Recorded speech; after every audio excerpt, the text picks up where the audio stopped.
welcome to my channel. Welcome to this week's Whip and Chat. Grab your cuppas. Grab your work, whatever it's going to be.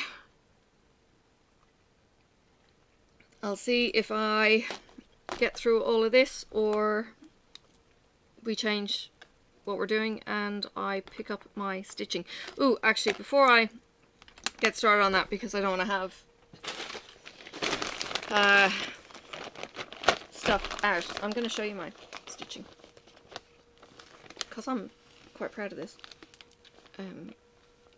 The needles are inside each other. Okay, you get a rough guide. Look, this is my paisley pearl cowl. There are mistakes in there. I had extra stitches too, but it is what it is. Hopefully it will all be okay in the end. So yeah, I have been knitting that while I've been in the car, passenger, not moving. So I feel like I've actually, you know, accomplished some stuff.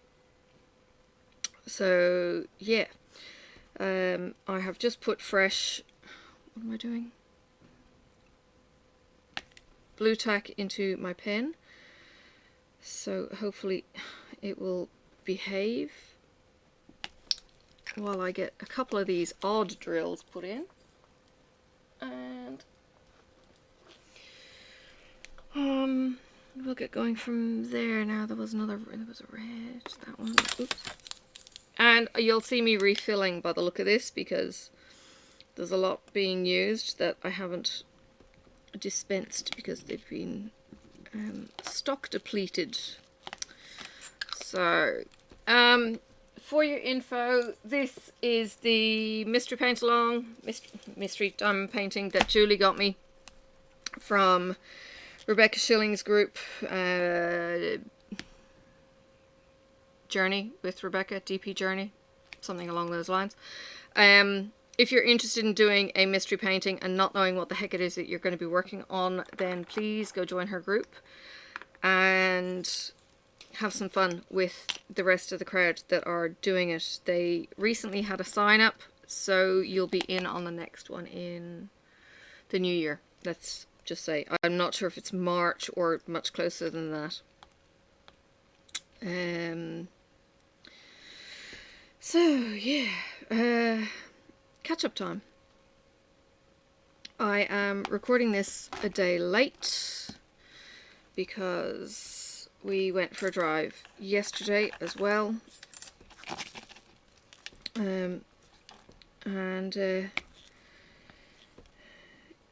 Yeah, we'll kind of just, I don't know, shoot the breeze and see where we go from there.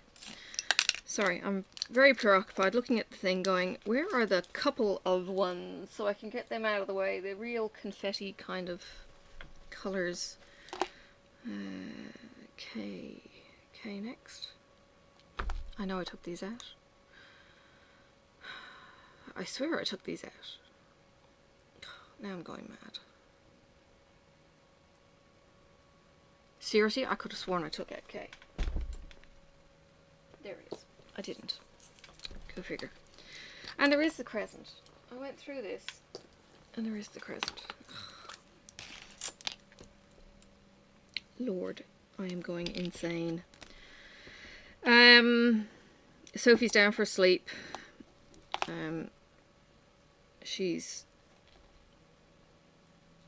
the sugar monster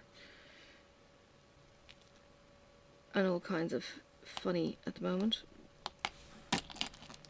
Actually, I'm not sure there's a time where she isn't actually funny. The problem is that when you're trying to discipline her, it's very hard not to just giggle in front of her. And the asterisk.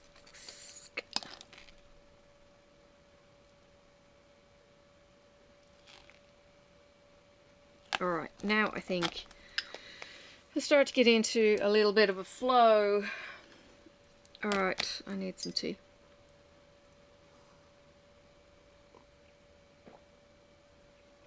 I dearly, dearly wish it was coffee. Or latte, maybe, without the caffeine or something.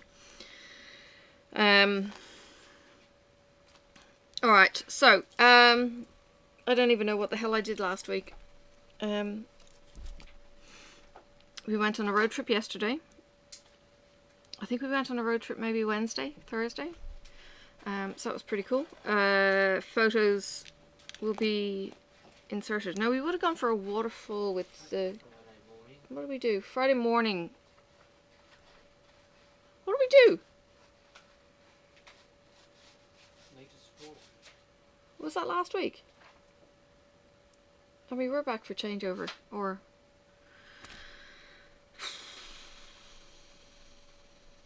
Meet us was... I'll have to go back through my photos. Oh my god, brain fart.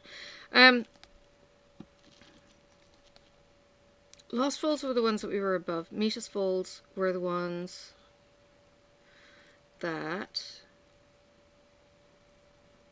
well, I know I took photos of them all. Hubby took videos of them all.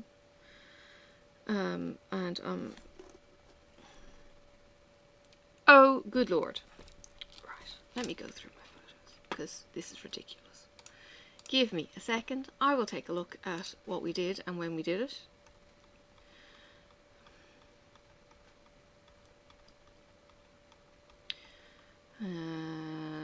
Went and took photos the last time I was at the doctor. They were pretty flowers. Actually, I'll put them in because they were really nice. Meet Us Falls. Oh, that was the one that was across the valley. Oh, okay. That's saying to me on Google that was last Sunday. So no, we didn't do a waterfall trip. But there were some gorgeous photos. When I went to the doctor's clinic, there's a boutique-y, grocer is probably not quite the right term. It's a boutique-y supermarket grocer, caters to everything. But they have one little section as you walk through the doorway where there's a flower stall kind of thing. And there are pictures then of all of these beautiful flowers. So there's a bird of paradise, there's a thistle, there's a white thing, there's a kangaroo paw, there's a, I think it's a protea, the pink ones, and then there's, I don't think it's a banksia, anyway, it's a huge flower head. So I'll have popped those in for you, and then just going up through photos. We had all kinds of scattered week. We went yesterday to hunt for a water hole that my husband used to swim in with friends back in the Stone Age. We're not quite sure how close it was to when he had his car crash and subsequent brain injury. He may not have swum in it, but he went there with his friends that knew of this local waterhole, and his description was, it's under a bridge on this highway. It's got a deep, it looks quite low down from the bridge, and you walked through and there was a fence, and you parked in the car park on one side of the bridge, and it was maybe 10 miles out of a town called Swansea. Okay, you've got that rather vague description. So we go and drive up the east coast. Now what we had been doing the last couple of big waterfall trips had been up the middle, turn right, down the east coast. This time we went straight across to the east coast because my back is just being a bitch from hell. So we went across to the east coast, which is kind of the quickest way to get there. And he wouldn't buy me a donut on the way. Grumble, grumble. Went to Swansea and started driving out the highway looking for these vague landmarks, 30 years old. So trees were, you know, he's kind of going, now there wasn't any trees, it was just open pasture bit, and you know, it's kind of like 30 years ago, you got to expect some tree difference, you got to expect some landscape difference. So we drive along and we pass A river? No, don't think that's it. Pass another river. Oh, yeah, maybe, kind of. Okay, so we swing back around. This is the Swan River in Swansea, which is 15 kilometers north of Swansea. And we park on the side of the highway, which is just a it's a one lane carriageway. It's just a road with markings in the middle. Anyway, we pull off to the side, on the side of a steep bank that goes down to where a tractor had been back and forth from the fields. And then there's a wide kind of area where the tractor would swing its trailer around and turn around. So we walk. I actually slipped. Sophie slipped. I slipped. Anyway, we slipped and it was like yelp. Got down to the tractor track, which is nice brown dirt in the long grass. You've got some photos here that are going to show you some of the long grass that was next to the track. Looks really pretty, but from a point of view of safety, there could be snakes in the grass, so you've got to, step purposefully, make noise. You don't walk through the bush quietly in Australia because the bush will kill you kind of scenarios. So we're walking, with purpose, chattering to each other. Marcus walks ahead and he's kind of going, I don't know if this is the spot. And it's kind of like, well, let's just give it a whirl. So we walk back 50 meters, 100 meters, not far. Walk along the side of the road. Sorry, itchy nose. Walk along the side of the road, and the path that's worn through the grass isn't there. Like, he walks through long grass that hasn't been disturbed. Goes under this bridge that's, the 2 lanes above you. Graffiti on the bridge and all that kind of mess. And lo and behold, there's a gate. And he had been saying there was a barbed wire fence that you used to have to cross. Thought it was barbed wire fence. Anyway, there's a little sign on a piece of wood saying, hang on, Cranbrook Waterhole. And it was like, okay, this looks promising. And now a trail emerges. So you can see where this has been trodden on by the locals. The stone is a different colour. It's a light brown as opposed to the black that's on other stones. And we walk along the riverbank. And Marcus is kind of going, I think, I don't know. And we come out, and then there's this open sandstone, monstrosity kind of thing. Just rocks in layers spilling down onto the water and everything else. So we found his waterhole. And that gave him quite a thrill. And I'm not diamond painting, so let me grab a colour. Oh, heck, let's just grab anything.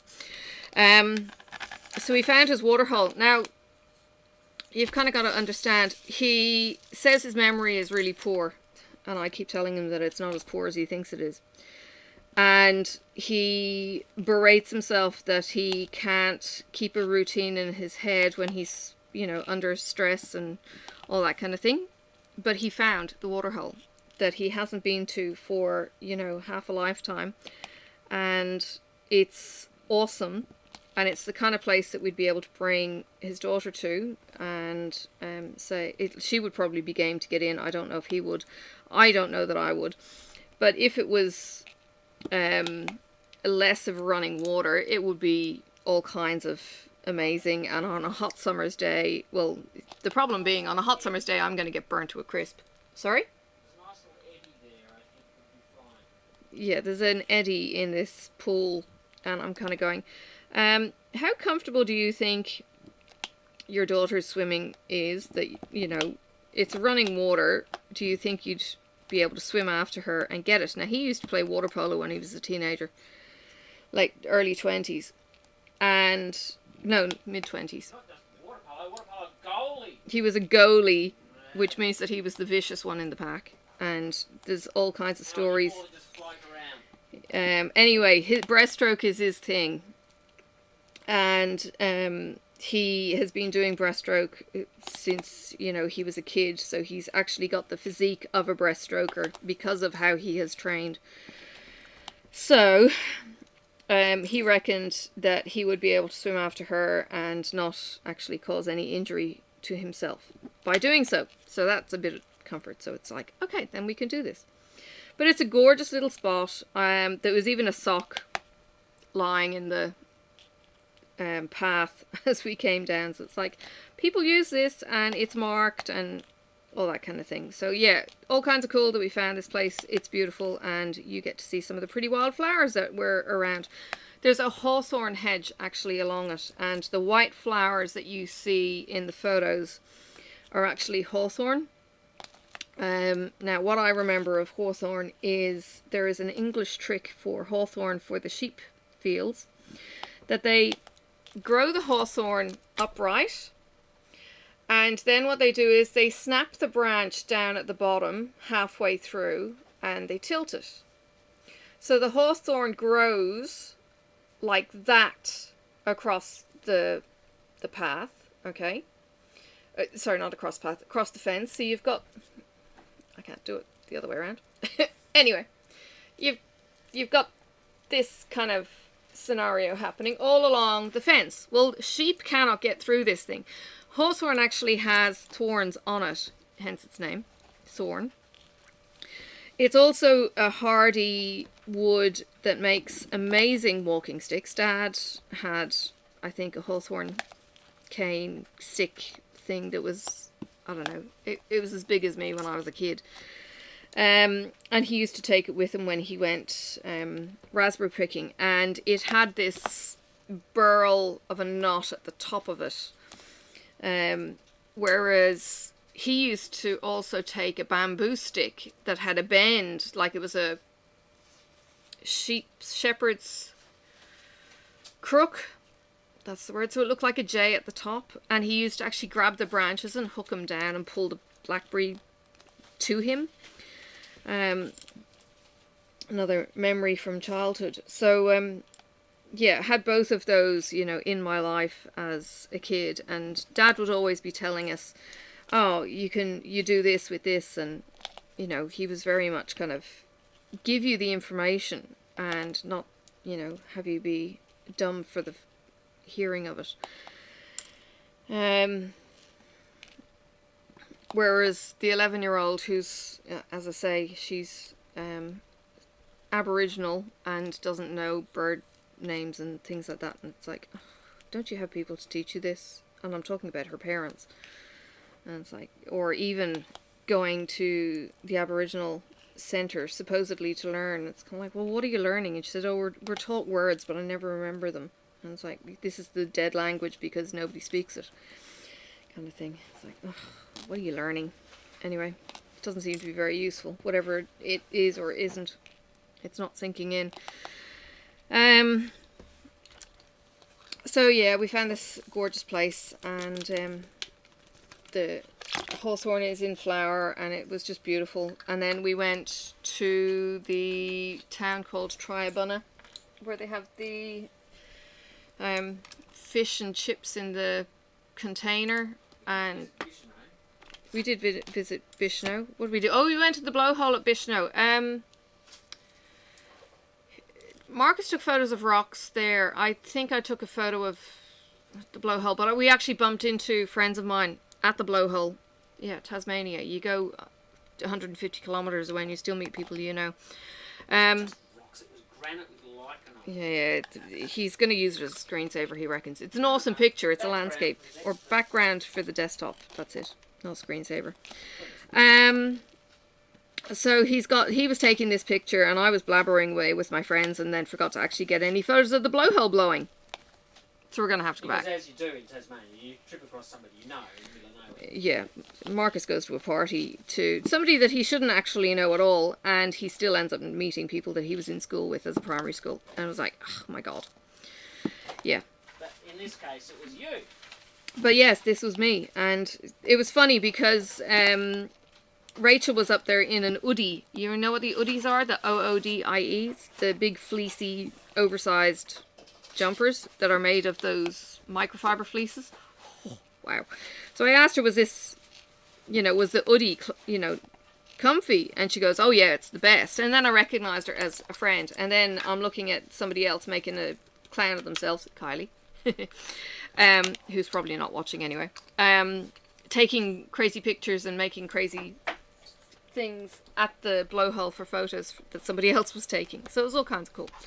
And it was funny because Marcus actually said to me, he said, is that the chick from the chemist? And I goes, no, it looks like Kylie. And Kylie used to share an office with me. So yeah, it was all kinds of cool bumping into people that we knew. Not the original chick was egging you on when you met me online. Possibly, yes. Yes. Oh. Yeah. Oh, now the penny drops. Well, I thought about it at the time, but no. Because she joined a gym and she lost a huge amount of weight and she's just awesome. And she had 2 boys with trouble. IVF or something. And then she unexpectedly had the 3rd boy and they're so fucking cute. Oh my god, they're gorgeous. One of her kids has just got the most angelic, demonic smile. It's like, don't trust his smile. He's so gorgeous. And his eyes, oh man. You know when you get boys that look amazing as babies, young boys, and it's like, oh, you are going to kill some hearts. Yeah, those kind of boys. They're beautiful. So yeah, did that and was leaving. Actually, on the way up, Marcus had asked me what my photo of the day was, and I said arrow pointing up. And at one point on the drive, he yelled at me, arrow, arrow, get your camera. And it was like, what? So I ended up getting a camera, because he had pre-thought this as well, kind of thinking, arrow pointing up. There's the one with the wiggly roads, so it's an arrow pointing up with the S underneath it. So he had already kind of pre-programmed himself, I think, to look for one of those. And got the camera out in time, stuck it out the car window, took my picture, and submitted that later as my arrow pointing up, because it was a bit more interesting than the post that we found leaving the beach that was an arrow pointing up. But it was a pretty matte black post with this little arrow on it, but the background wasn't pretty and it was just going to end up as a boring arrow pointing up otherwise. Now I did think of taking a picture of the diamond painting because we get so many arrows in our patterns, but I decided not to. I decided to do something when I was out in the wild, out and about. But both of these walks, like the drive was, I think we were out for 5 hours in total. And I did my knitting as we drove. I think I got, that amount, it's, I don't know, 5 to 10 rows kind of thing. It's 160 stitches. Yeah, I'm trying to count and everything else. So did that in the car as we drove for the most part. Put it down, I think. I'm missing an A. Did I get the A? I might have got the A. For the most part, was fine. And then it was only after we'd eaten that I was kind of going, oh, I'm feeling a little bit queasy, so look up a bit more. But felt like I'm kind of flying along with the project. I really wish the weeks could start all over again so that I could kind of do it with everyone else. Asked the dumb question, do I repeat the bits that are in the asterisks? Because there was a little bit that wasn't in the asterisks. So, for instance, it was purl 2, asterisks, yarn over, knit 4, no, yarn over, knit 2 together, knit 4, asterisks, knit 5. And I said, do we just repeat the bits in the asterisks, because they're the repeat bits, or do we repeat the whole line? And I was like, oh, think. So anyway, got the answer. And yeah, any question that's not asked is the dumb question, so don't feel dumb for asking the questions. Looking for the double lines. Are you serious? Shouldn't I get them?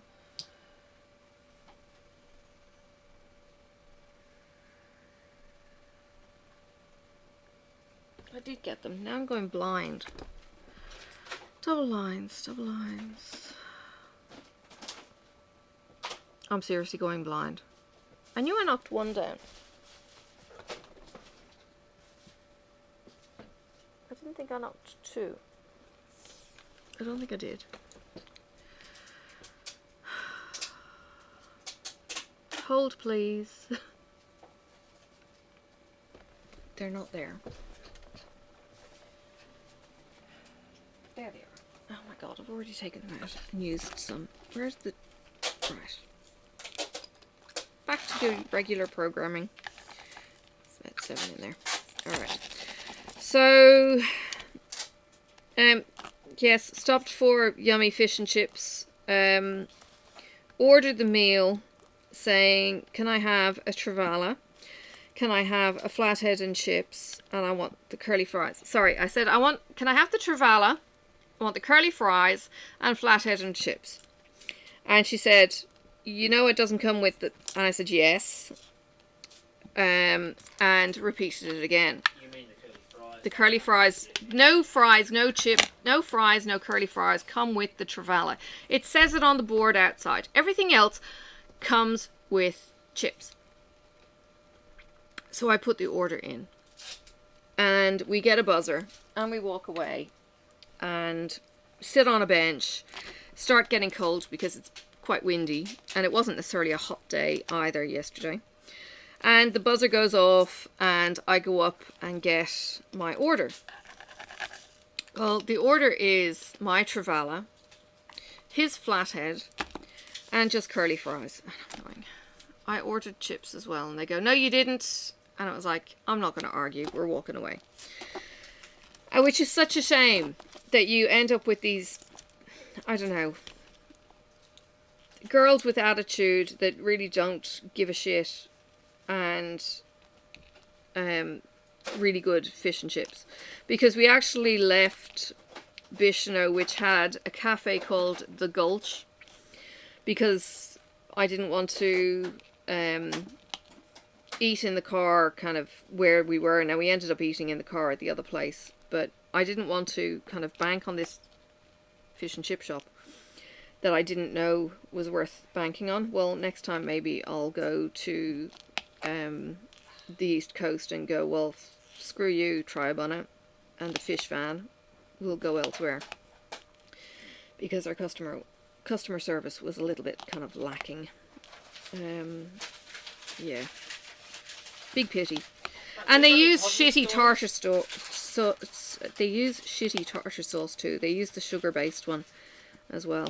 Are you going to use a positive story now? Oh my god, my husband's grumbling saying that I'm not using a positive story. We have a pattern recognition problem happening here today as well. He says it's because my back hurts. It's because I haven't slept for 2 nights. Saturday night I slept on the couch. Because when I laid down at the end of the day to go to bed, there was not a single position I could get comfortable in. And then last night I took a Valium as well, because it's supposed to help with back pain and stress and chill the fuck out. And it still did. Sweet FA. What? I didn't share the Valium. No, my husband's not allowed to have Valium. He's had too many addictive drugs in his past. And the doctor's kind of telling me, oh, you know, you can get used to these, you know, Panadine forts and all that kind of crap. And I'm kind of going, it seems to be doing absolutely nothing for me. I'm still in pain. And I'm grumpy now as well because I'm not sleeping. And so anyway, doctor's appointment today, he goes, you know, well, you've got this pain, you're not sleeping, we can up the drugs on one or the other, which do you want? And I said, well, if I don't sleep, I'm going to be a bitch. And I'm not going to deal with the pain that's still there during the day as well. So help me sleep. So he goes, okay, we're going to up the Lyrica at night for a couple of nights and talk to you before then. And if you're not sleeping, give me a call. So we're upping the Lyrica at night. Fingers crossed it helps and I can go to bed and actually feel like I'm getting some sleep. So last night I had the wedge that I bought when I was pregnant with Sophie, I think. So it's a really good quality memory. It's not even memory foam. Really good quality firm foam triangle wedge. So I slept in the bed, propped up on that with the electric blanket on, I think just for the start of the night. Felt like I was. Husband's chipping in saying I probably wasn't. No, you look most uncomfortable with your head. Yeah, I would have been most uncomfortable propped up like this because there's no support really to stay in this pillow like that. Whereas at least on the couch, I had pillows and support around me. So yeah, neither is ideal, but we'll see. So my doctor actually threatened to not include Marcus in any further consults because he was in with me. He actually threatened to kick you out. Who's kicking me out? Oh, right, yes. Because he's going, she's stressed all the time and she doesn't do this and she doesn't do that. Now, the problem is Marcus will tell me that I'm dealing with my stress badly when I'm dealing with my stress badly. And he expects a good result from this. No. I don't know what the hell he expects. So he's coming from his point of view when he had his, I was going to say pancreatic cancer, it was pancreatitis. Yes? Traumatic pancreatitis. Traumatic bit is the important part. The traumatic bit is important? Why is traumatic bit important? Speak up, dear. It's alcoholic. Oh. Just to be clear, pancreatitis, and it wasn't caused by alcohol abuse then. It was caused by him being assaulted and his pancreas or something or other got a cyst, a pseudocyst, which wasn't pseudo at all, it was a cyst. It was a large growth. It's not, anyway, an infection. It's not an infection. It's a bubble, which is like a cyst, so they call it a pseudocyst, and it was full of enzymes and digestive fluids and things, and grew to the size of, say, an apple. Grew to the size of an apple. Anyway, he has a C-section scar, the traditional C-section scar, from your boobs to your groin, around the belly button. You one of those, straight up and down. Open cut mining. Oh yeah, open cut mining to get to this pseudocyst after, I don't know, a couple of years of attacks and everything else.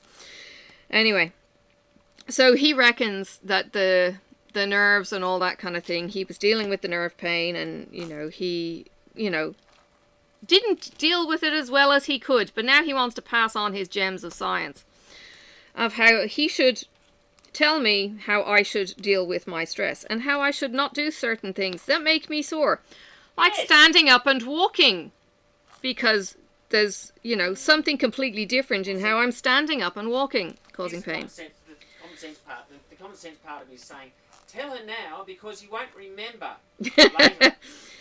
Yeah. And I've tried it. I have tried keeping it till later, and it just doesn't work. So you get it at the time it's relevant, whether you like it or not. Yeah. See, yeah. He says he cares. And he just delivers it at the really inappropriate moment, telling me, can you please stop stressing when I'm in the middle of a stress situation and or pain, and it's just like, fuck off and leave me alone.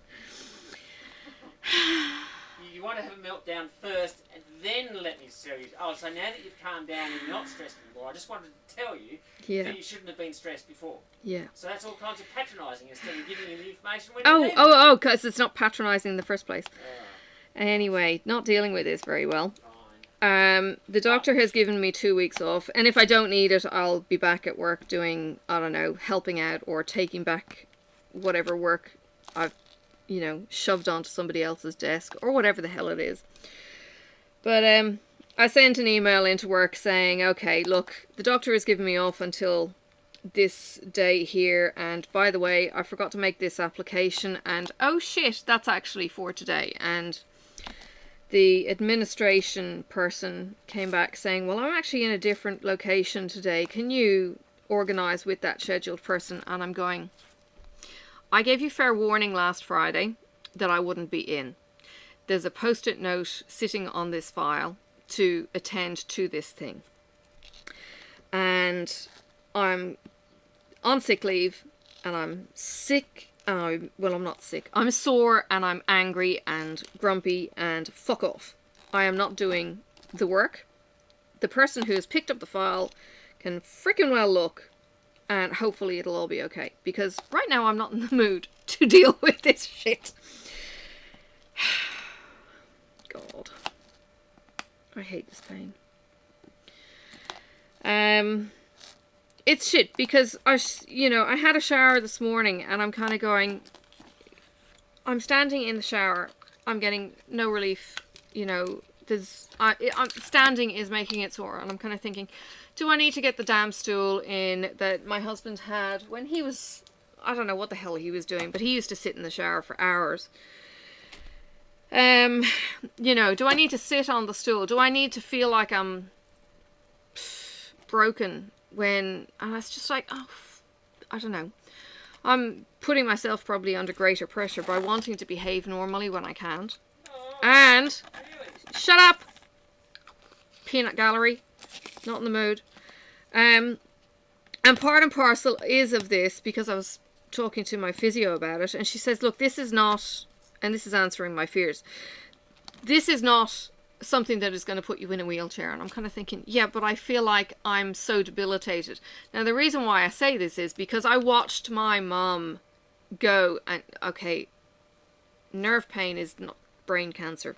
I get that.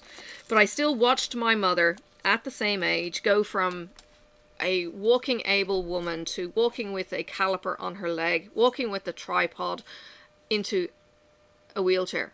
And yes, this is a huge fear, I guess, because I've got Sophie at 2.5 plus tax, and anyway, it was just like, I don't want to go there. I don't want to get to the place that, I feel like I'm so debilitated by this fucking pain that won't let me stand upright for more than, I don't know, 20 paces. I can go from my desk into the kitchen and my leg is tingling. My leg is tingling now as I'm sitting, so don't mind me griping, but please. It's getting to the point, I missed one. Sorry. It's getting to the point where sitting isn't comfortable, standing isn't comfortable, or, my GP is doing something about it. He's referred me now to a spine centre, who are basically a bunch of physios and neurosurgeons together in the one place. And the thing he actually ended up putting down, which I don't know if he's correct or not, and it could be as simple as this. He put down on the piece of paper saying that it was sciatic pain, and I'm kind of going, it doesn't feel like sciatic pain. Maybe it is sciatic pain. I don't know. Who the hell would... I don't know. It's different than my sciatica when I was pregnant back in the Stone Age, when I had sciatic pain, but that was on the other side. I don't know. All I know is it's freaking sore. And what do I do? I don't know how long I'm going to be stuck with this. I don't know, and I know it's caused by the disc pushing onto it, and it's just like, oh god. And he said they might send you for another MRI. I'm kind of thinking, I don't care. I'm past the whole baby stage to really give a shit about what rays they throw at my body, and I don't know what the big deal about having an MRI is. Okay, I know it's radiation of some kind. No, it's not. It's magnetic. Is it even a thing? Anyway, I had one done for my workers' comp when they were looking at my upper back, and I didn't mind it. I closed my eyes. I don't know what I thought of, but it was certainly interesting. And one of my rings was vibrating on my finger, and that was about it. Because I couldn't get my rings off, and I was getting stressed about that. Because they were kind of going, oh, you need to have all your jewellery taken off, blah, blah, blah. And then when I got there, it's like, oh, no, don't worry about it. If they're not going to come off, they're not going to come off in the MRI. I was like, okay, that's the main thing. So, yeah, that was an interesting experience. But, I mean, he's kind of giving me the impression, surgery is not going to be involved here. And I don't know if I care or not enough. And just kind of think, if it's just going to be time, then it's just time, and I need to organize long-term sick leave, because it's probably getting to the point now where my sick leave is running out and something needs to happen from the point of view of how do I keep getting paid and have sick leave and still, you know, do what I need to do. So there is a sick leave pool that I might need to apply to, so I've got to check all that out again. The last time I was on this was, I don't know, 2011 or something, when I was off with the stress. So yeah, I don't know if it's just a regular can be off on sick leave or what the heck it is, but I certainly can't do my duties in any shape or form at the moment. So yeah, and I can't do them on wheels. You know, having a properly fitted wheelchair is not easy to get either, if that was the case. So mobility is certainly a thing. Sitting in the car, going to a waterfall, yeah, can do that. What I ended up actually doing when we went for the walk was my leg was starting to get really bad just after I'd gotten out of the car and then, you know, slid down the bank with Sophie, was sit on the track. Thankfully it was nice and dry. I actually sat on the track until the pain kind of subsided, and then I was able to get up and start walking again. And then when we got to the destination, I'm kind of thinking, just let me sit, and I sat down. So sitting gives me some relief, thank goodness. But I haven't found the sweet position that I can get into, that it's kind of like, this is my winning position and I'm going to it. Yeah, it's a little bit hit and miss, which is really annoying. Yeah. Anyway, did a video this morning because I hadn't got much to do videos on this week. The mail is being all kinds of slow. They had mentioned that they were going to go to alternate days with the mail here, so I kind of get the feeling that's happened. And the mail has just kind of, yeah, trickled to a stop for me to do videos for you. So I don't have the myriad of different topics. So this morning there was no video that went out at the regular time, and I got home and I went through the book, the Boy, the Mole, the Fox and the Horse, just as a bit of a kind of, I don't know, pick-me-up, I guess. So that was all kinds of cool. Charlie's written this book, Charlie McKessie, with these beautiful water pen kind of sketches, doodles even. They're not even finished drawings, which is all kinds of cool. I actually really like it. Sorry, I've got to go back for the star and try not to twist as I do so. So read from this book, I don't know, 10-15 minutes, flicking through the pages in no particular order and showing a couple of those. So I hope you enjoyed that. I think some of Charlie's thinking is it's quite deep and insightful. So yeah, it's something that just kind of gives you something to chew on, I suppose.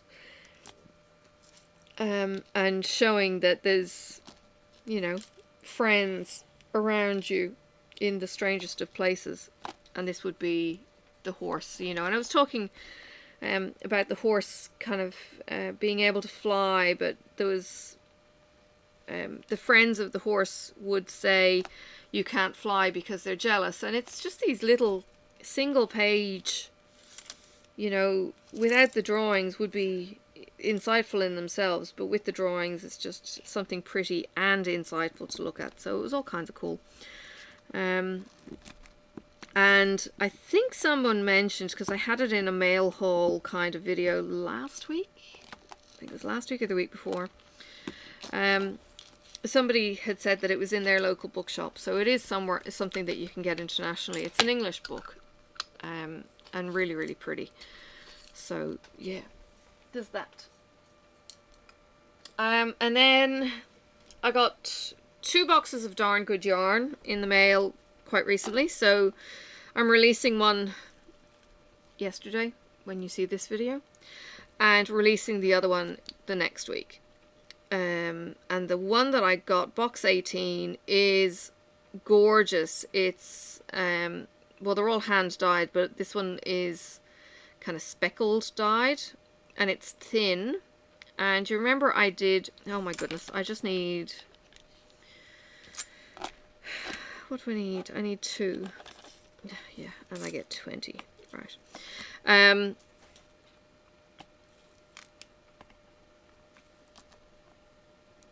I just,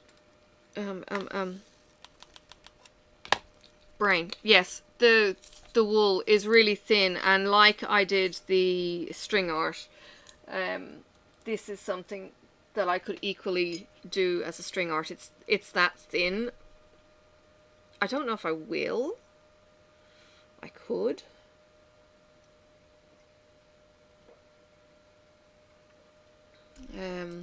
Something round would be kind of cool with this.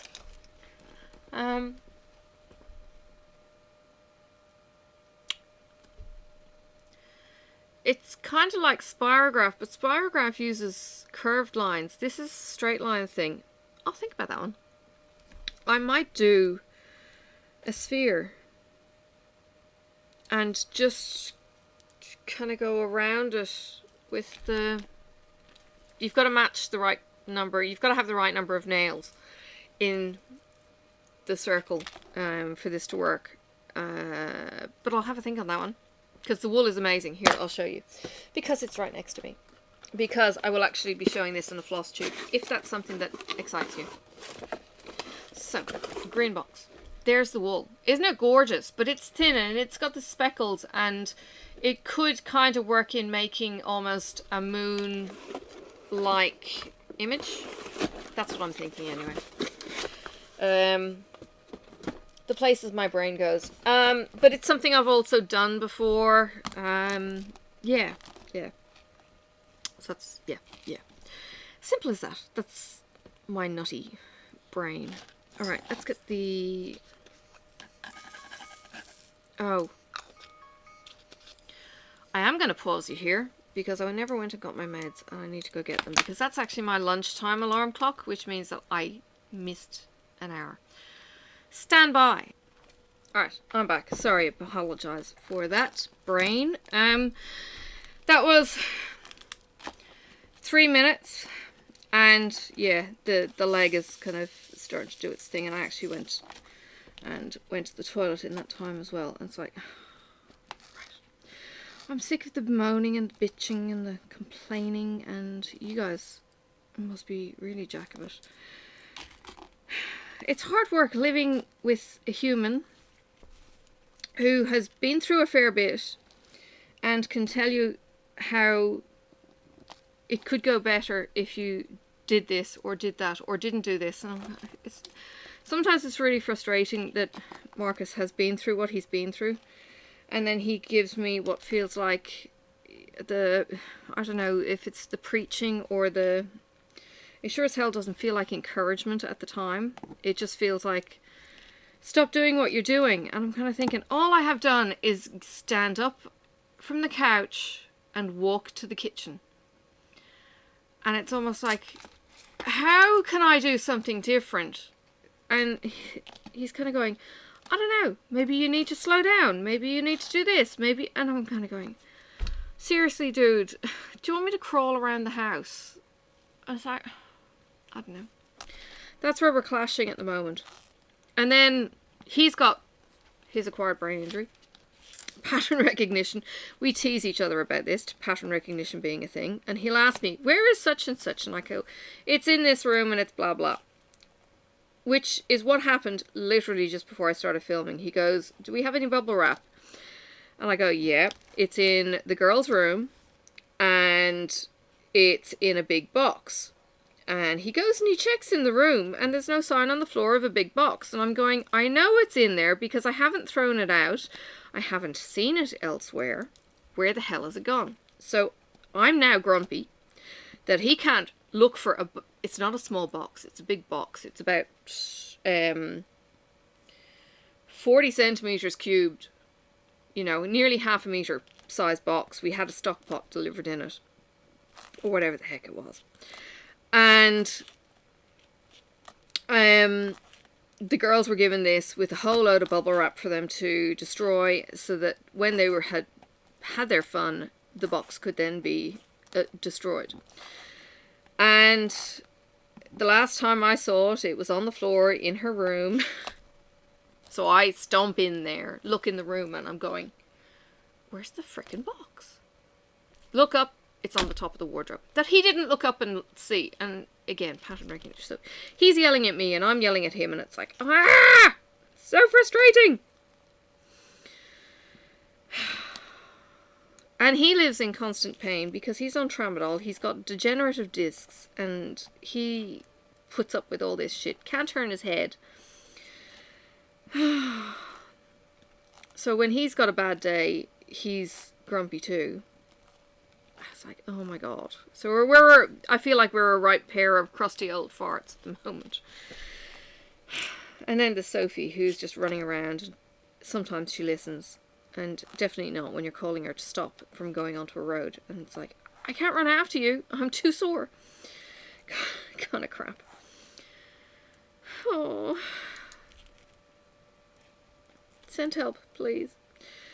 Yeah, I was really hoping that the nerve block was going to work. It doesn't seem to have. I don't know what to do. I don't understand why I feel like I'm falling apart. Why I am falling apart. I feel like I'm falling apart. And I still feel like I've got all the pressure to perform at work, at home, and everything else. Hobby was talking again about me moving my production studio, for want of a better term, downstairs to the office. But lately he's been doing computer stuff and he's just been throwing it into the office. So it's a disaster zone. It's like everything he touches turns into a disaster zone. And it's like, I don't even know where to start. And because of my back, I can't help. So at the moment, my brain is kind of thinking, okay, I have this project to do. I want to put a flap on the kennel for Mocha. Oh, I need more threes than that. And I'm kind of going, okay, a pillowcase doubled up will work as a flap to keep the wind out and the heat in and all of this kind of thing. And I'm having to plan when I get up to go look for the pillowcase. Then I've got to sit down again pretty quickly. And then I've got to plan when I get the impact driver to screw some screws in to fix it to the kennel. That's another plan the trip. And then I've got to plan the actual doing the deed of drilling the things in. Now, that's not going to hopefully take long either. So again, that's, you know, 3 things to do for what is one used to be simple thing. So things like that is just like, ugh, it's just taking up too much brain space. Welcome to old age, my husband just said. He's just come back. I tell you what, old age sucks. And my dad's 93, which means that I potentially have reasonably good innings to be old and grumpy and be a Victor Meldrew. And you, over in the States, probably won't remember who Victor Meldrew is, but Cal, you'll know who Victor Meldrew is.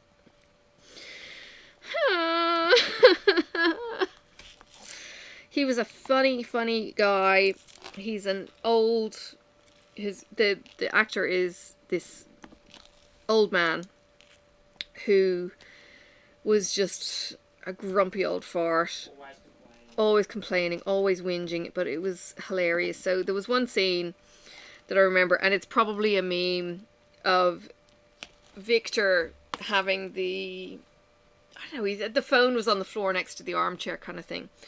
And for some reason, he picks up the phone and it's actually a Chihuahua dog. You know, they're small. Go figure. I don't know where the Chihuahua came into the scene or whatever. Maybe it was somebody, they were minding the dog for someone, but he picks up this Chihuahua and there's just look on his face as he's looking at this little dog looking at him as he's expected to pick up a phone handset. It was just, yeah, that English humour.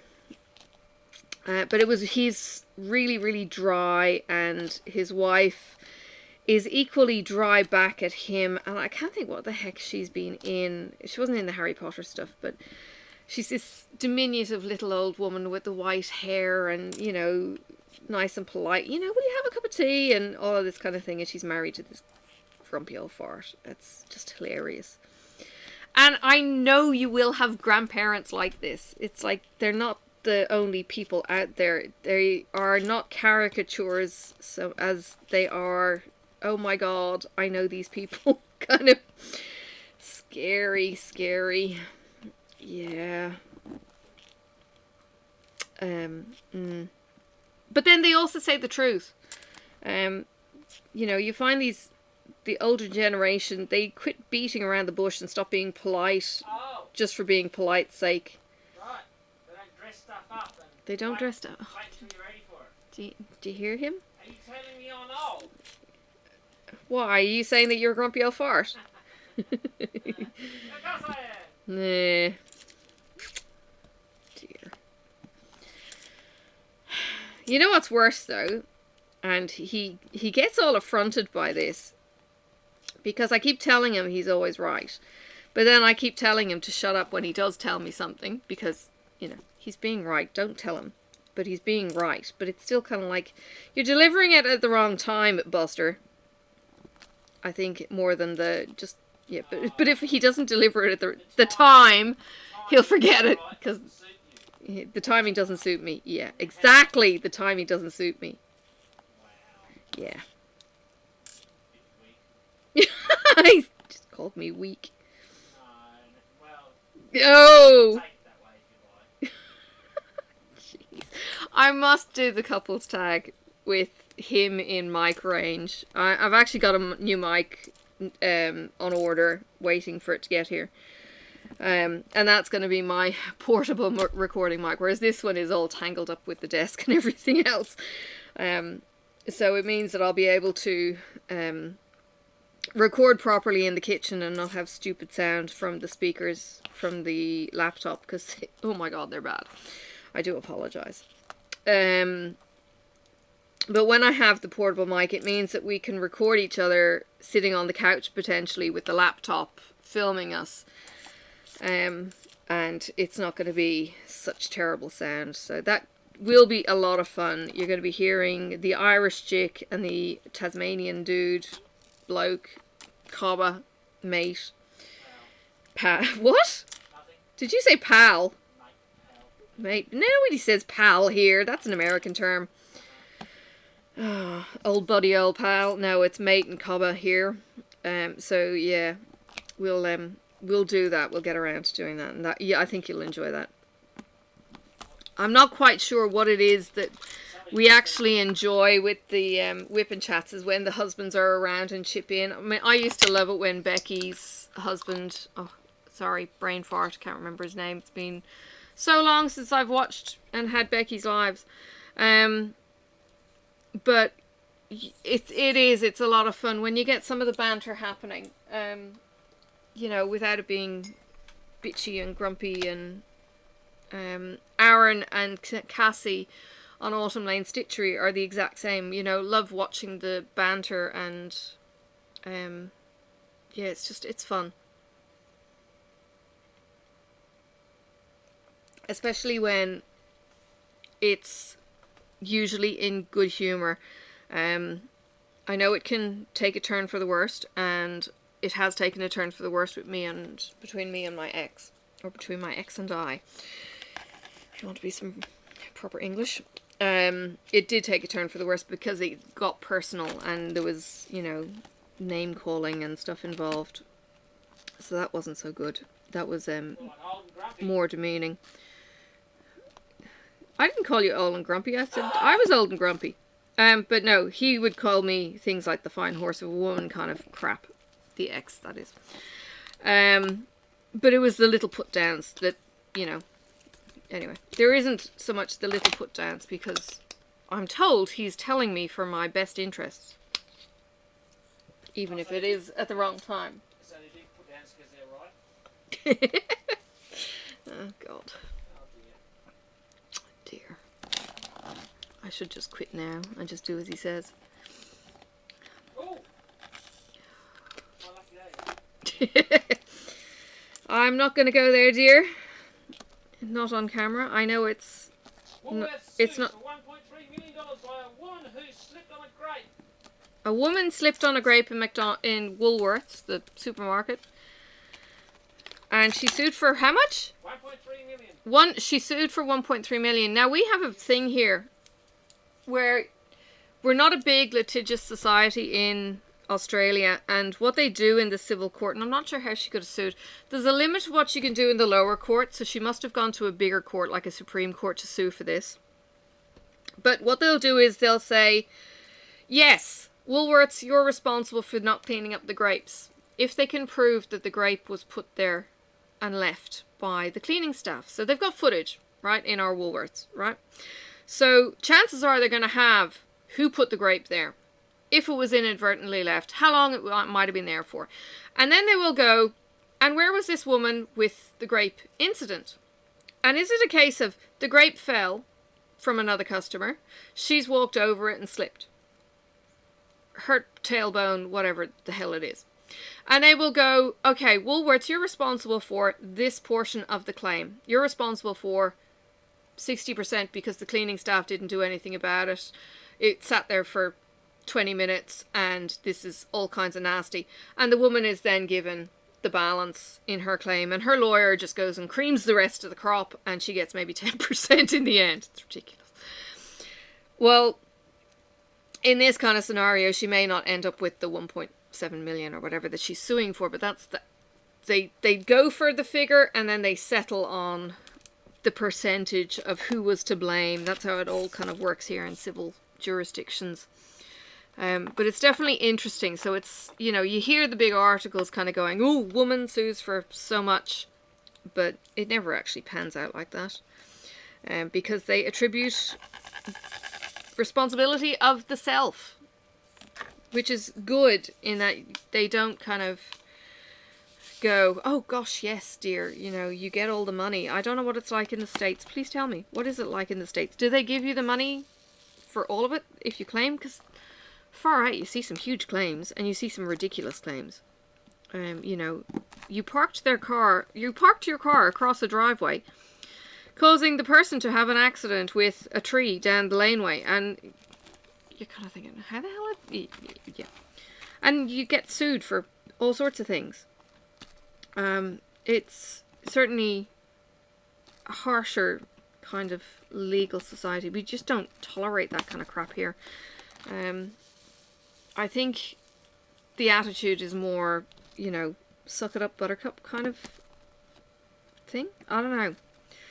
You're not in for it just to have the money. Like, I had a colleague who was walking into work, parked his car, was walking down the street.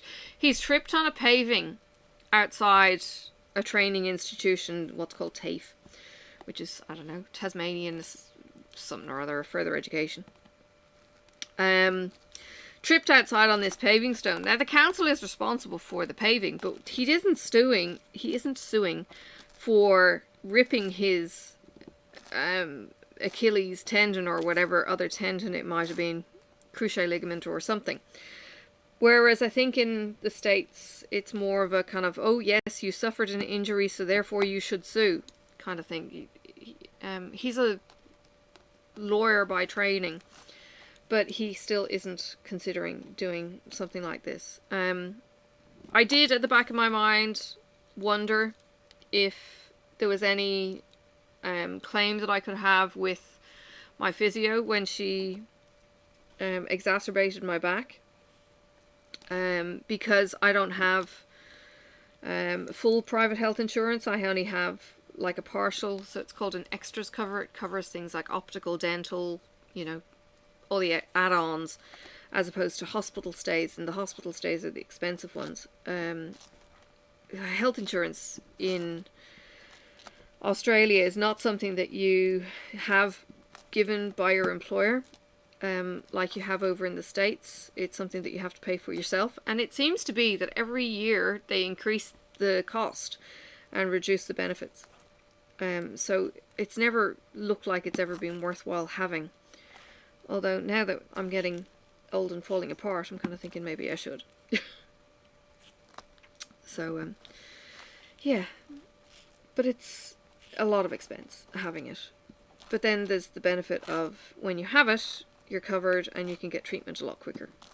Which is why my husband at the time didn't get treated as quick as he could, because he didn't have private health cover. And he was in the public health queue, which is like a never never kind of thing in some cases. But then my son, when he was 18, got open heart surgery within 3 months, 4 months, a few years ago. But we're still on the waiting list for my husband to get a nose job, because he broke his nose playing water polo when, again, it should have been covered by insurance, but he didn't do anything about it. No, I was told to basically suck it up. He was told to suck it up. Well, no, I pointed at my nose a few months later and said to the GP, look, it hurts when I poke this, and he says, well, don't do it. Yeah, so that was the attitude, was, yeah, don't poke it when it hurts. But the problem is now he's 50 and is ish 50 plus tax, and struggles when he has a cold, and you know, breathing at night is sometimes an issue, especially when he has a cold, so, because one of the openings is smaller than the other. So, you know, not a priority to the health system here, because he's been on that wait list for years, because they keep having, I don't know, stuff happen, like coronavirus happens. Yeah. We did have saved up for the Halloween Hokey-Pokey thingy that's happening on whenever the 31st is. Is the 31st Friday? It's either Friday or Saturday, whatever it is. I think it's Saturday, because there's the Needle Society, Black Needle Society, is having a Halloween thing, and it's on Saturday, I think, for my Sunday, so it must be Saturday. We haven't had the stepkid here. Ooh, what did I do most recently that was pale pink? Pale pink? I think that's you. I think that's you. We haven't had the stepkid actually here with us on a Halloween night, so she'd visit the street and do the Halloween thing. So now we have her for the Halloween thing, but we have done no preparation. I have a page for the street, and, you know, kind of tell people to start saving up their lollies and all that kind of thing from around June. Buy them when they're on special. So we have a ton of lollies that the husband has dipped into when we go road tripping. And Sophie's in the cheap seats going, please, please, please, for the lollies. You know, so now she thinks she can get a lolly, and it's kind of like, no, you can't get lollies if it's not a road trip. So he's been dipping into the lollies, and I don't know that we're going to prepare anything for the lollies. We aren't in a lockdown like you guys in the States are. Well, actually, I'm not even sure you are. Ireland, I know, is in a lockdown. 75 days without a COVID case. We've had 75 days without a case. They opened the States today, so we're sitting in the surgery, and I found out the news that we can have people from Western Australia, South Australia, Queensland, and the ACT, the Canberra, Australian Capital Territory, and New Zealand, can all travel into Tasmania now without quarantining because they don't have cases. And it's great and it's scary because you kind of feel, oh shit, it's putting us all at risk again, but they don't have cases, so technically they should be fine. So we'll see how we go, but I still kind of, are we doing Halloween, are we not doing Halloween? And we usually do these mini bags of lollies. I'm not even sure we have any lollies left, because hubby, when he gets into the sugar, I'm not quite sure what he's chewing on at the moment. Much better when they're not in the car. Oh. They're the sticky... Oh, he's eating things like the Redskins and the Milkies, and they have the wax wrappers. And yeah, they get quite sticky in the wrapper when they've been in the car. So yeah, he's eating those. The Sharpies are so nice. It's just a... It's like a black... No, it's a orange lolly. Chewy lolly, like a chew, with a sherbet center. They're so good. So there's those. Yeah. So I meant to get the kid to put them into gloves. I saw the idea. And it would be a way to get rid of the... Well, not we use the gloves. Hubby actually uses the kitchen gloves. Sorry. Food preparation gloves. He uses them quite frequently when he's doing food prep. Like handling meat and stuff. And I saw the idea of... Sorry? What did you say? Touching white meat. Okay. I suppose, yeah, touching the high bacterial load meat. Stand by. I missed one. So he will use the gloves, and there was the idea of using gloves and then tying it off with a loom band, and it would be a way to get rid of the loom bands because they drive me bonkers. These tiny little hair tie things. Sorry?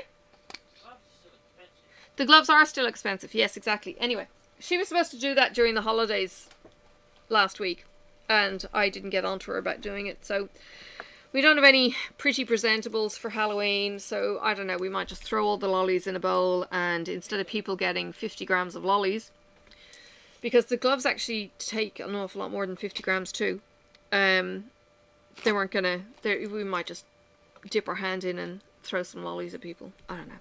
We'll see what happens. I'm gonna do the A's. So yeah, I don't know if Halloween is actually gonna happen. We'll see. I don't know if the kids are going to be doing it or not. But Black Needle Society is doing a stitch along. If you like cross stitching and you want to join in, they're doing some challenges. So one of the challenges that I read this morning was to have 310 available. You'll likely need fabric too. So have a swatch of fabric available, have 310 available, and there was something about stitching a pumpkin, so maybe have some oranges available. They didn't give specific. Go to the Black Needle Society on Facebook to get a little bit more of the hints. They are also having a stash challenge. I think it's a... What is it? Anyway, from what I read, and it's a big, long post. From what I read, you have to pick a room. And once you have picked your room to grab the stash from, and they didn't say what this is going to be used for. Once you pick your room, you have to remain in that room until you have made the challenge. You can take pictures of your material before and after, during, whatever. But you cannot leave that room until it's all done. I'm kind of thinking, we've got a kind of cheating house where it's all kind of open plan. So we've got a big L-shaped room where there's actually quite a bit of stuff. So you could pre-plan to put glue in each room or scissors or something. Anyway, it's a 4-hour. It's from 6 p.m. Central Standard Time on the 31st of October, Halloween in the evening. And if you want to join in on some craziness with some live broadcasts, there's going to be gifts given away. Oh my God, please come along. You know what the best part is? It's during my daytime on the Sunday, which means I can join in and at least watch the silliness for some of the day, and let's have some fun. Because, look, it's been a shitty year and we all need the bits of fun to get through. So, you know, you can do this on your own. You don't have to go out trick-or-treating or anything else. So, you know, if you've got stuff, if you're a bit crazy, you know, put on a movie for Halloween and do something silly. Oh, there was a best costume prize. Jeez. I'm not dressing up. I don't even have Maleficent headdress like Rachel, I'm sorry to say. And no, I'm not going too much. Marcus said you'd print me something. Oh God. No, I'm not doing a Wonder Woman thing. Oh my God. He would enjoy. Short skirt. We have done different things for Halloween since I've been with them. I think last year I was actually working Halloween night. Anyway, one of the years we got a pair of old jeans and we shredded the jeans into shorts and then tore them into strips, and he wore fishnet tights. I don't think he wore high heels. I can't remember. He's got big feet. I don't think he would have worn high heels. So I think he had his boots on. I think he had like real heavy shoes. It was, yeah. No, we didn't go there because anyway, that would be hilarious actually. We put face paints on. The kids decorated their faces. The kid who didn't live here at the time came and visited her sister. And she was, I think she might have been 12 at this time, so she was a little bit kind of like, I'm a teenager but not wanting to be, or I'm not a teenager and didn't want to do what the parents were telling her. And it was like, I don't know, she did this half-hearted dress up with a cat ears and a owl mask or something, a little bit hit and miss, and we made her face paint and she was like, oh my God, I don't want to face paint. So we kind of embarrassed her into it, and she had the face paint on and she looked all kinds of cool when her sister did get to arrive. So we did that. There was one year we dressed up with kind of, oh, were they navy kind of forensic overalls, and we put the masking tape outside the front door for a dead body. And we had cobwebs through the hedges. Oh my God, they were a bitch to clean up. They're still out there in some clumps. But this year it's like, meh. I don't know. It's like in a week. I couldn't be bothered. So yeah, we have a store that's like my local dollar store in Tassie called Shiploads. Drives me nuts. Yeah, because it's a, you know, whole play on the whole word shitload, and it's just like, oh, how crass can you be? And they started out and they were real junk rubbish. Sometimes you can find good things in there, but most of the time it's just junky rubbish that's overpriced. They are the ones that will actually have the diamond paintings for $9 that are the, you know, clear poured glue, but the pixelation is so bad. I was going to swear, but I didn't. I was actually going to be Irish then. But it's so bad, and they charge a fortune. But it's what started me off in diamond painting too. So I can't really grumble too much. But they have things like, you can buy your packet of banana lollies, for instance, that my husband adores. Artificial banana. Ugh, yuck. Very high in sugar. He doesn't do well on sugar. Anyway, I digress. So you can buy your dollar lolly, and at one point they actually had, I think it was either a remote control, but I think it was a drive it yourself 4-year-old Mercedes. Like, it was a car the size of a 4-year-old's child car for $200-300, and that was always up on the top shelf, because who the hell can afford that kind of crap in, you know, this kind of store. Anyway, not what you would have expected from this store. So it can range from, you know, the dollar items to expensive.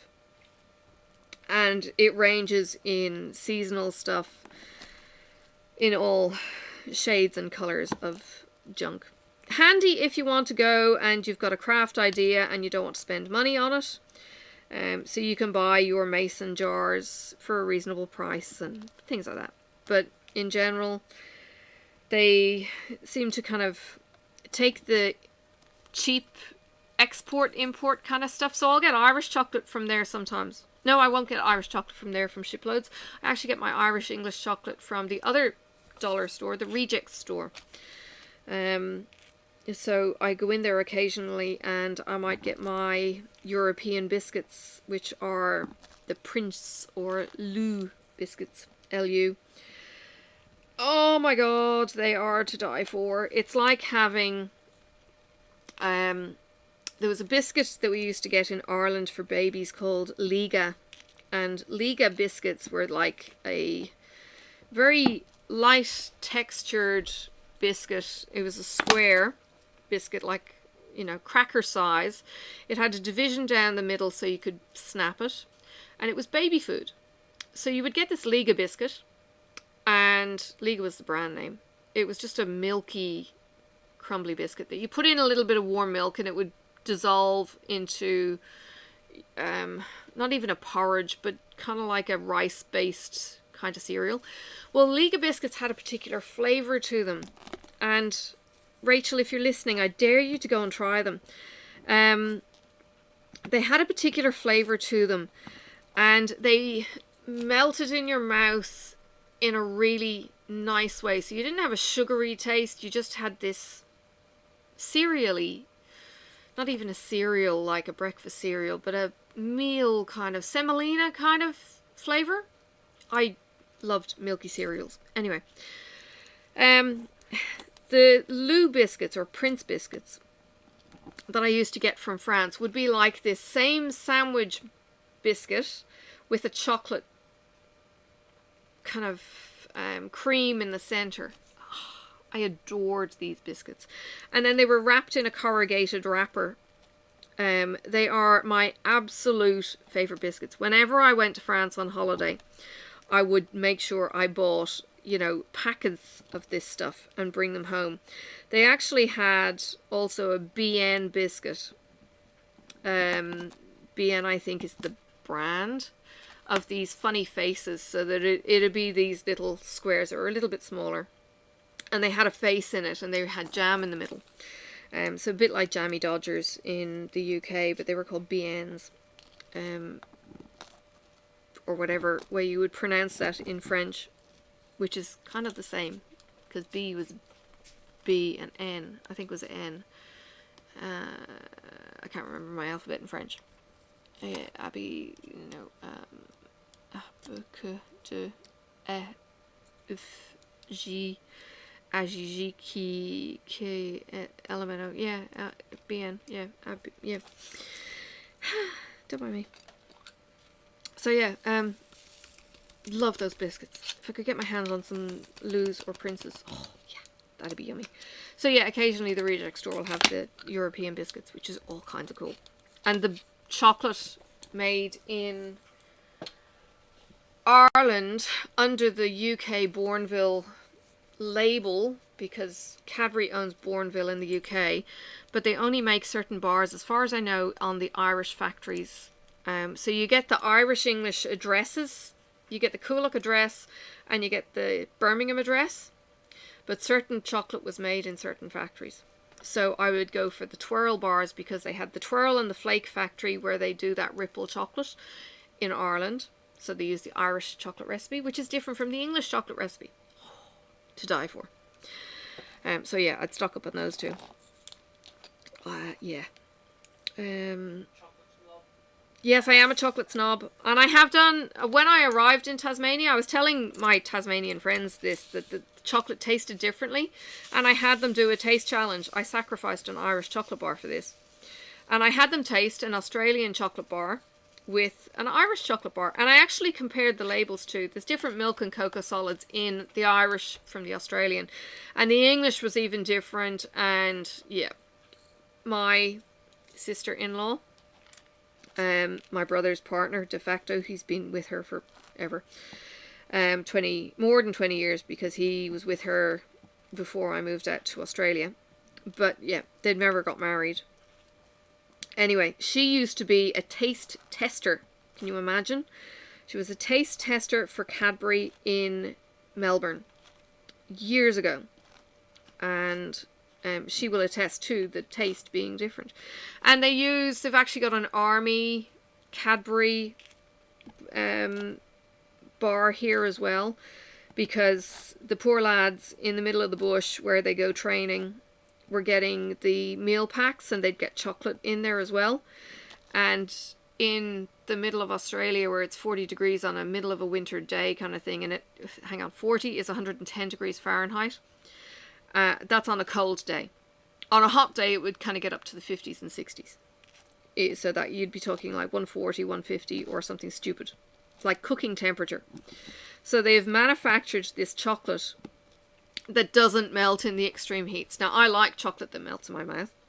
So, you know, again, different chocolate. And I need to go to the store to restock. And that's going to happen tomorrow, because that's when I get paid. So I'm going to go buy chocolate tomorrow. My Irish chocolate. And I hope there's going to be some in the store. This is what I do when I'm off sick. No, I would have done this on my way home from work tomorrow if I was working. The joys. But we also need cheese, and we only ever get cheese from this particular store. So he's going to go and look for the cheese, and I'm going to go to the chocolate aisle, put them all in my bag, and go to the checkout before he counts how many chocolate bars I've got, and then I'll hide them when I get home. Shh, don't tell him. No, he says he'll forget by tomorrow. He won't. He's actually not that bad memory-wise sometimes. But no, the whole point in hiding the stash is that I don't eat it all in one go. That Sophie does not find it, because holy cow, she's a demon for getting into my chocolate. And then going, it's mine, not yours. So we end up having these fights as I take a piece of chocolate, shove it in my mouth going, mine, not yours. I know, very grown up of me, isn't it? So yeah, there's that.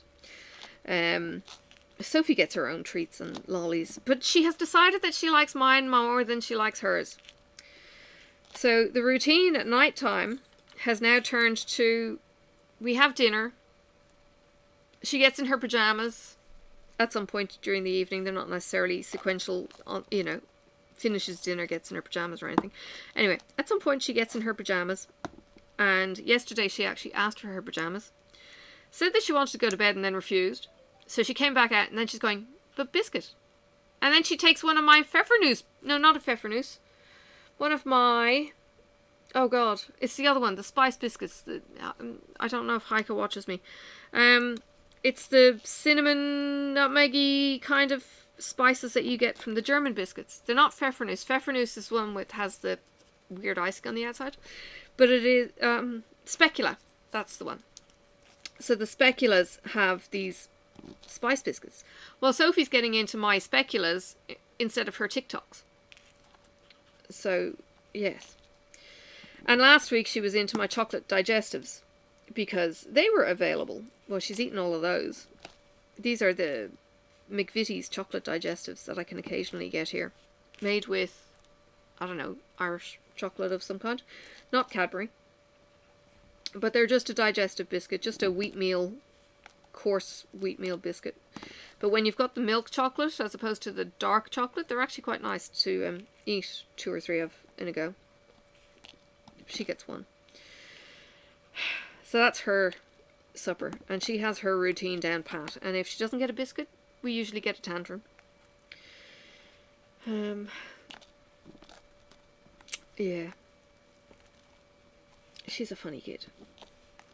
And she has her routine. So when she gets up in the morning, or when she gets up from her nap now, she'll be going, pooch for her pouch. So I've already cracked one open over on the table so that if she does wake before I'm finished filming, she can get straight into that. And then she'll go apple pear, and that will be her kind of asking for her lunch.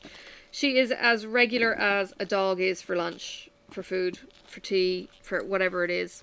And for somebody who can't tell the time, it's pretty handy. The pre-teen, I've noticed, seems to be completely oblivious to anything that goes on in her body, and she will ignore lunch times. And eventually, not even at 2 o'clock will she come out and she'll go, I'm hungry, can I have something to eat? She doesn't nibble. What? She's afraid of me. If she was so afraid of me, she'd actually do what she needed to do. And she doesn't. So I think that puts her into the silly category. I think we're going to need to restock these.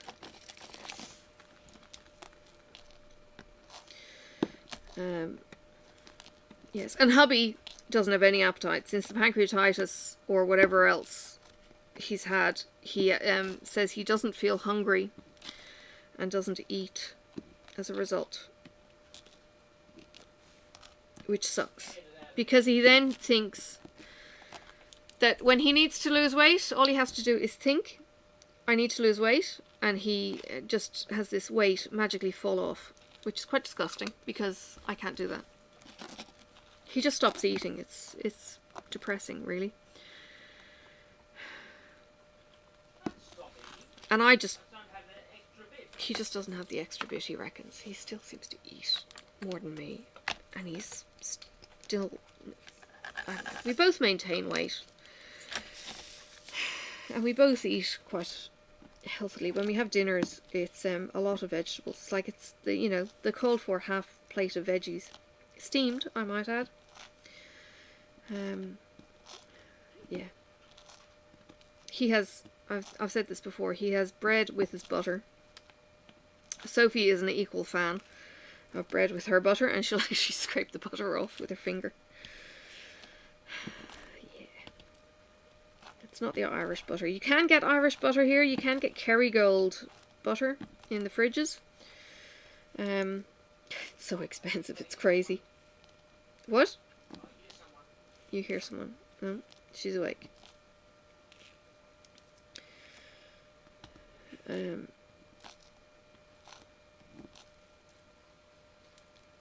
so it's getting into lunchtime. We have some camembert. Actually, I might get into and have camembert, and she will have cheese and bickies.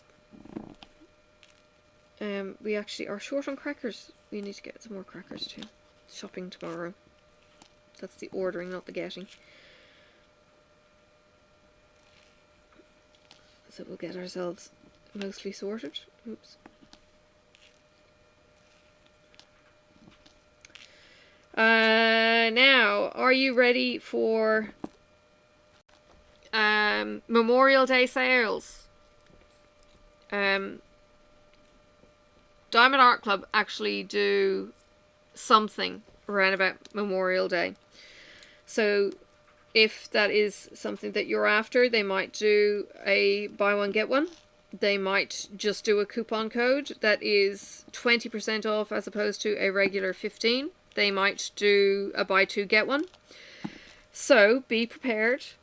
If you need to stack your gift cards, put money into gift cards and budget over the next couple of weeks that you've got. We don't have long. And then we've got Christmas.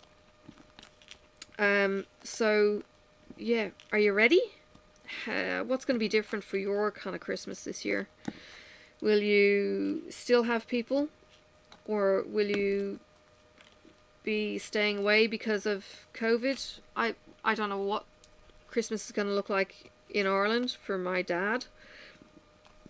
I would hope he will get together at least with my sister, who's just down the road from him.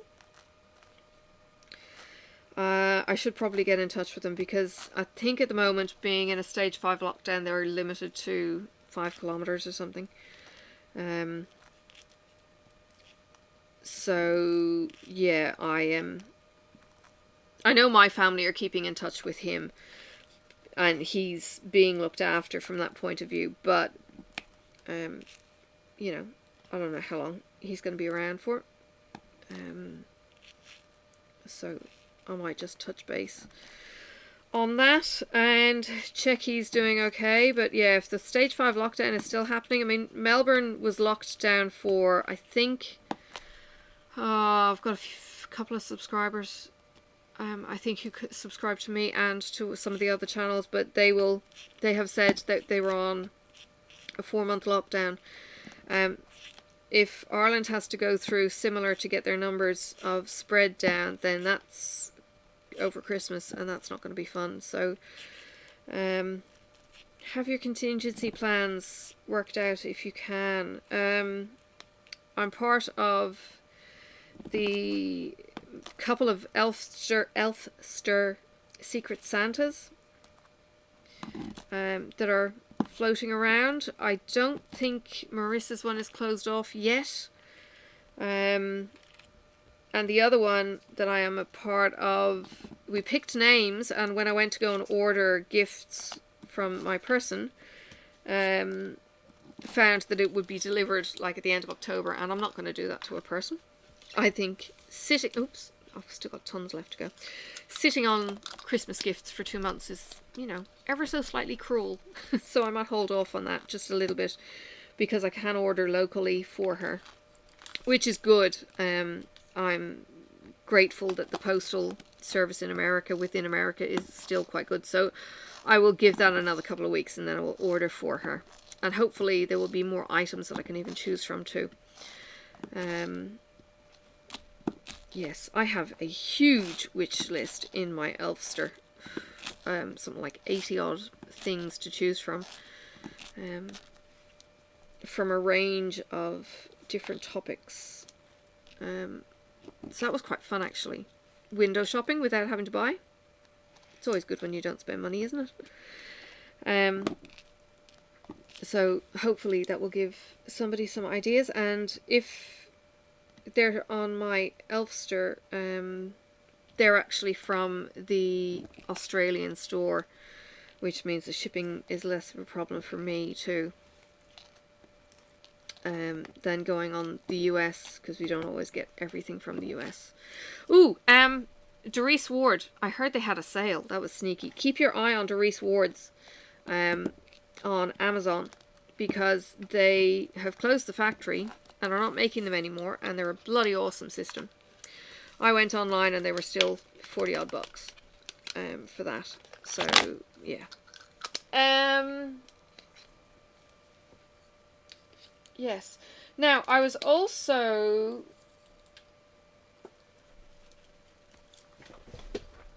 what was I on? I was on something on Facebook. It may have been, sorry, oh goodness, my wheels are stuck. I'm trying to get in closer. I don't know if it was an ad that I saw, or just might have just been the Enablers group or something like that, and it was talking about advertising your business something.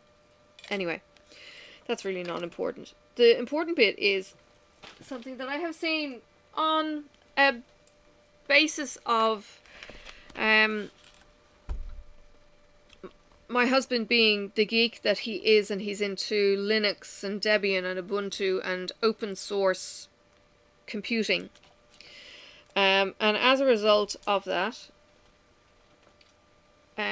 we have some apps that are open source. So they're free.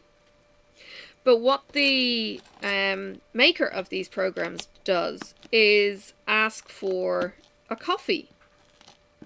So Coffee is CO-FI. It's a website where you can contribute stuff. It was a cross-stitcher. Now I remember. And the cross-stitcher was saying that she uses the store that's on the coffee site because it's so much better for her than Etsy.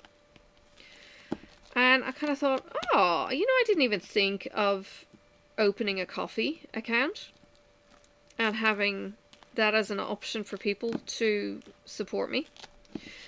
And hubby and I are talking back and forth about the Etsy store, and I know Etsy have their rules, and I know starting out on a store, you've got to have, I don't know, your photos, and you've got to have certain criteria to put your things up for sale. Free shipping always gets better advertising than paid shipping.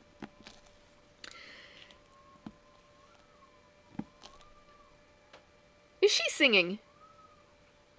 Yeah. Just hearing this shrieking from the other end of the house. Anyway, so there's all this. So if you have free shipping on Etsy, your store kind of goes higher in the searches than other people's stores, unless of course you know the store that you're looking for. And then, you know, it's kind of by the by. But if you're doing a search for a particular item, your... She's getting louder. Yeah, so I'm going to check out the coffee. So I have opened a coffee account. If you would like to buy me a coffee, because I can't have real coffee. Hubby has me limited to one a day, as much as I love it. Sorry? Have we? Yes. Blame it on me, though. Yes, I do. I'd be quite happy to go back to 6 a day and everything else. No food. Anyway, if you would like to buy me a coffee, I have a coffee account. The link is down in the description. And I don't know if you have a set amount of money or anything else that you have to pay for it, but you know, hey, coffee is $5 here. I'm in your hands. And it works internationally, and it could be something that will work for other people as well, other creators, if they want to have a coffee account and have coffee bought. That was kind of my idea when it came to being a Patreon or being a patron to a Patreon. How does that work?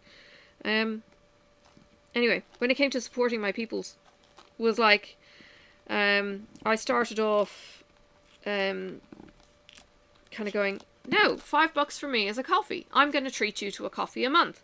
And then something happened, and it was like, okay, things are a bit rough right now. I'm going to up my patronage and give you more money. And that was my thinking. It was, you know, times are tough for you. Times are not tough for me. I didn't lose my job during COVID. You did. So therefore, I'm going to buy you dinner once a month.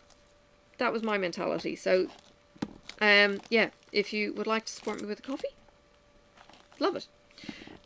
Would very much appreciate it. And it's on things like the TicWatch, I think, have the coffee account at the end of their kind of thing to help fund the patterns that Emma and Matt come up with. So yeah, it's all kinds of cool. I need to get a refill. Would you believe it? At the very end. So 3726 is a muddy kind of brown. There's one.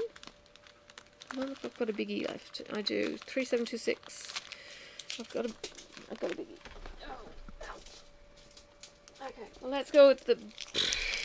Gee, do I go with the big? It's the U-turn. Ooh.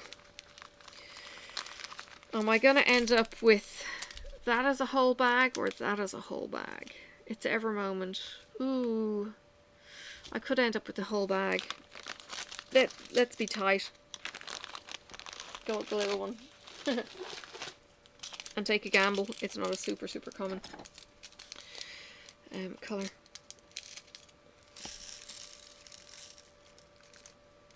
Yeah, when I finished my ever moment, what's his name? Leonard Afremov. The leftovers were just unreal. I still had big bags left over. It was quite crazy how generous they are with their drills. So yeah.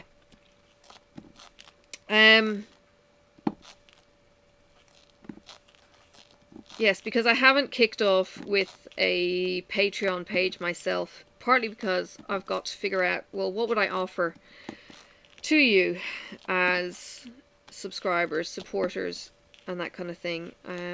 So I'm thinking about it. I kind of feel my life is a bit boring outside of work and toddler, and when am I going to get peace and quiet to do a vlog? I love Rachel's daily videos, by the way.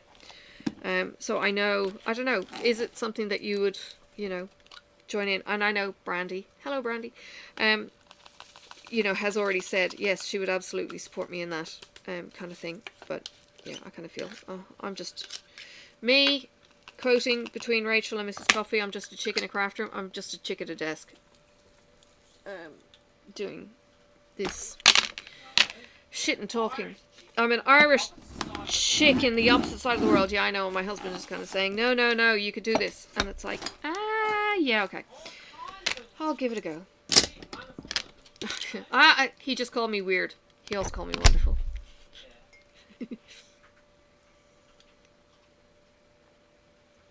That's okay. I'll take the weird. I should hold back on saying things. No, no, no. Keep saying it. You always need compliments. Alright. There is the mystery. Getting more and more of the top done. I'm leaving this square till last. The hummingbird is last. I think it's a hummingbird. Like, that looks like a tail, that looks like a beak. It's not really the right kind of flower for a hummingbird, but, you know. And I didn't want to do this one because I want to leave one. I'll do this one next because there's 3 in it, but I'm starting to get rid of the ones with 2 blocks in them now. But I'm loving doing this. I know Julie's already finished hers, which was a girl licking a toad instead of an ice cream. But the colours in that were incredible. Looks awesome. Looks awesome. What am I doing? I need to take a picture of this because that will go up as the thumbnail for next time. Yes, so I'll get that to flatten and I'll take my pick and yeah, do that. Alright, thank you for joining me. I hope you have a happy Halloween. Whatever you do, whether you're trick-or-treating or having a movie marathon. I know the Black Needle Society, our reps and VIPs, we were chatting on Instagram last week, and they are talking about all the Halloween movies that they watch. Look, it's new to me having this community where we talk about movie themes and stuff. So, you know, watching all the Christmas movies, watching all the Halloween movies, so there was things like Hocus Pocus and Lost Boys and other horror films in amongst the mix.